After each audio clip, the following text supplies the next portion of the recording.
एक लड़का होता है योगेश। ट्रेन के जर्नल बोगी में ऊपर वाली सीट पर सोया हुआ होता है। ट्रेन रुकती है, रुकने के बाद जब चलती है तो उसकी आँख खुल जाती है। आँख खुलने के बाद जब वो देखता है तो नीचे वाली सीट पर उसकी पत्नी, जो 6 साल पहले उसके तलाक हो चुकी थी, वही बैठी हुई है। उसे देख कर वो देखता ही रह गया, क्योंकि वो जब तलाक होता है तब वो बहुत तंदुरुस्त होती है, लेकिन उसके बाद वो जब मिली तो उसका शरीर एकदम सूखट काटा हो चुका था और एक कम पैसों वाली साड़ी पहने हुई थी, बैठी हुई थी, पोरो मानो उसको कुछ खो गया हो।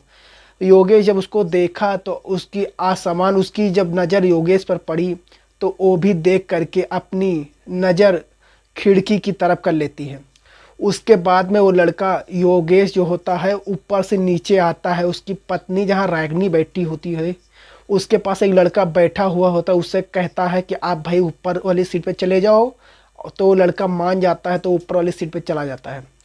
तो जब वो वहाँ बैठता है, बैठने के बाद रागिनी उससे पूछता है कि आप इस हालत में आपकी दशा क्या है, क्या आपने अभी तक कोई शादी नहीं की है दोस्तों? तो थोड़ी देर बाद रागिनी कहती है नहीं। जब सरल आती है कि अभी नहीं, तो रागिनी पूछती है क्या आपने शादी कर ली है?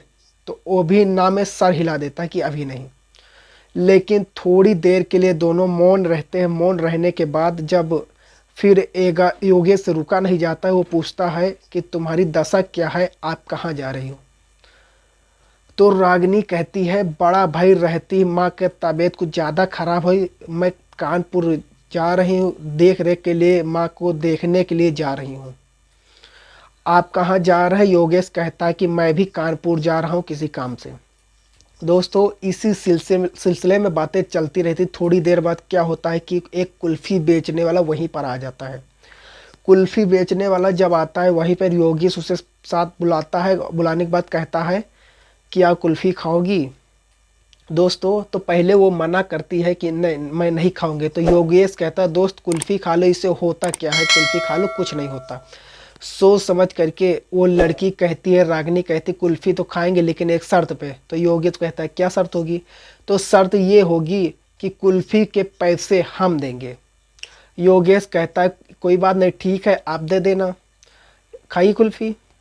2 कुल्फ़ी लेती है रागिनी। लेने के बाद एक अपने पति जो डिवोर्स होता हो जाता उसे देता है 1 कुल्फ़ी, और 1 कुल्फ़ी खुद अपना खुद खाने लगती है। कुल्फ़ी खाने के बाद योगेश फिर कहता है काश आप पहले कितनी सुंदर थी, आप कुछ और देने के बाद रागिनी कहती है कि मैंने एक प्राइवेट में स्कूल में पढ़ाना शुरू कर दिया है, महीने के मुझे 11,000 रुपये मुझे मिलते हैं, मैं भी कमाने लगी हूँ।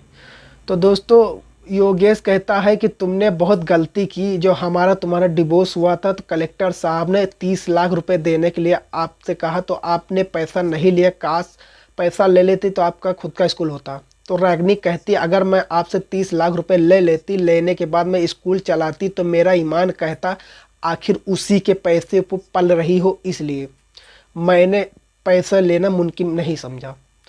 दोस्तों योगेश कहता है कोई बात नहीं है, चलो ठीक है जैसा कुछ है। योगेश कहता है अब मैंने पीना भी छोड़ दिया, किसी को तकलीफ़ देना भी छोड़ दिया, अब मैं बहुत पछता रहा हूँ कि तुमसे डिवोर्स लेने के बाद में, लेकिन कोई बात नहीं, ऐसा होता रहता है। रागिनी पूछती है माँ कैसी है? बोला कि माँ तो मत पूछो, माँ जब भी पूछती थी कि वो कहती थी कि बहू को ले आओ, लेकिन उन्हें क्या मालूम था तलाक होने के बाद पत्नी घर पे नहीं आती है। माँ को मरे हुए तो बहुत समय हो गया। रागिनी कहती है कि जब मैं आई थी तो मैं तो माँ का भला चलना छोड़ा तो ठीक छोड़ा था, क्या हुआ? तो बोला माँ तुम्हारी चिंता में माँ गुजर गई और मैं भी अकेला हूँ, वहीं पे रहता हूँ, करता हूँ, खाता हूँ। तो रागिनी थोड़ी देर के लिए कुछ नहीं कहती है, तो अंत में कहता है लड़का कि आपको क्या करती हो? कुछ कहते हैं कुछ नहीं, उस कॉलेज में पढ़ाई करते हैं और वही गुजारा करते हैं। तो बोला कि हमने बहुत भूल हुई हमारी कि जो मैंने आपको समझ नहीं पाया और आपको हर समस्या का समाधान मैंने दूसरी तरह से निकाला, इसलिए दुनिया बढ़ गई और मैं अब तुम्हारी जैसी पत्नी को पा करके कोई मूर्ख ठुकराएगा, लेकिन जो हुआ वो हो गया। तो रागिनी भी समझ रही कि योगेश के दिल में कुछ और चल रहा है, लेकिन योगेश भी समझ रहा कि रागिनी कुछ कहना चाहती है, लेकिन वो उससे शर्मा रही है। बोला ठीक है, दर्द तो हो ही रही है। धीरे धीरे बातें करते करते कानपुर स्टेशन आ जाता है, दोनों उतर जाते हैं। योगेश पूछता है कि कल आप कितने बजे वापस होगी, कब आओगी लौट करके। तो बोली आज रात रुकूंगी माँ के पास, सवेरे घर के 9 बजे अब मैं आ जाऊंगी। इसके बाद में योगेश कहता है कल आ जाना, तो 2 टिकट हम ले लेंगे। बोले नहीं कि आप तो ये जनरल बोगी में चलने वाले नहीं, आप तो रिजर्वेशन करवाएंगे, रिजर्वेशन में चलने वाले हैं। तो वो अपने चली जाती है, कहते ठीक है मैं 9 बजे कल यहीं मिलूंगी। योगेश होता है वो चला जाता है, उसे अपना काम करना था, अपना शेड्यूल बदल लेता है। बदलने के बाद वो अपना काम निपटा करके वो 8 बजे रेलवे स्टेशन पर आ जाता है। लेकिन रागिनी का सुबह 10 बजे आती है। 10 बजे का आने के बाद योगेश वहीं मिलता है, पूछती है आप नहीं गए। बोले आपके इंतज़ार में नहीं गए। ट्रेन को आने में लगभग आधा घंटा बाकी था। योगेश ने टिकट लेकर वही तो वो बोले कि मना मत करना, बस आपको 2 टिकट खरीदा है, आप ज़्यादा शर्मिंदा मत करना। आओ कुल्फ़ी खाते हैं, आपकी हर कमजोरी कुल्फ़ी खाते हैं। उसके बाद ट्रेन आ जाती है। कुल्फ़ी खाते खाते ट्रेन आ जाती है। जब ट्रेन आती है, ट्रेन आने के बाद में दोनों बैठ जाते हैं। बैठने के बाद अपनी बातें करते हैं। योगेश पूछते हैं तुम्हारी माँ ठीक है? तो बोलता है हमारी माँ तो ठीक है, माँ सुधार है, अम्मा भली चंगी है, अब सब कुछ ठीक है। ऐसी बातें करते करते योगेश कहता है अब ठीक ठाक चल रहा है समय, मैंने भी पीना छोड़ दिया, अब मैं किसी को परेशान नहीं करना चाहता। रागिनी कहती है अगर आप पहले नहीं पीते तो ये समस्या 5 साल में आपके साथ रही और ये समस्या सामने नहीं आती। काश आपने मेरी एक भी बात नहीं मानी और मैं बार बार समझाती रही, लेकिन आपने पीना नहीं छोड़ा और हमें भी टॉर्चर करते रहे। आपके चलते मेरे 2 गर्भपात हुए, आज एक बड़ा बेटा होता और एक 8 साल का होता और छोटा 6 वर्ष का होता। ये बात सुन करके योगेश भी गदगद हो गए, कहने लगा कि मुझे नहीं मालूम था कि इतनी बड़ी मुझसे भूल हो गई। वो भी अपने को पछतावा जिस तरह का मान रहा था। रागिनी भी बैठी हुई थी। योगेश ने कंधे पर अपना सर रख कर ऐसे रो रही थी जैसे बच्चे रो रहे हैं।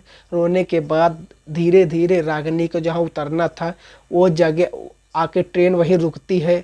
तो योगेश कहता तुम्हारा स्टेशन आ चुका है, लेकिन रागिनी को वहाँ उतरना नहीं था, वहाँ नया सफ़र शुरू करना था। रागिनी कहती है कि अब हमें नई ज़िंदगी जीनी है, हमें इस जगह नहीं उतरना, अब दूसरी राह नहीं देखनी, अब केवल हमें अपने ससुराल जाना है, आपके साथ चलना है।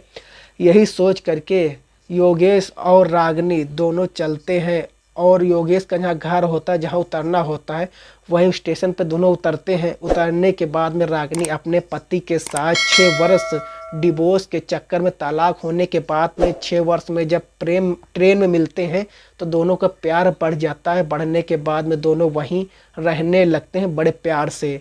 अगर ये कहानी आपको ज़रा सा भी अच्छी लगी हो तो कमेंट करके ज़रूर बताएं। ऐसी कहानी सुनाने से परिवार नहीं बिगड़ते हैं, ऐसे घर परिवार चलते रहते, जागरूकता होती है। और इस प्रकार आपको कहानी सुना कर आपको परेशान करना नहीं है, केवल आप लोगों को सचेत और जागरूक करने का मेरा मतलब है। बने रहिएगा कहानी में। कहानी कैसी लगी तो कमेंट करके ज़रूर बताइएगा। हम मिलते हैं दूसरे कहानी में दूसरे दिन, तब तक के लिए जय हिंद, वंदे मातरम।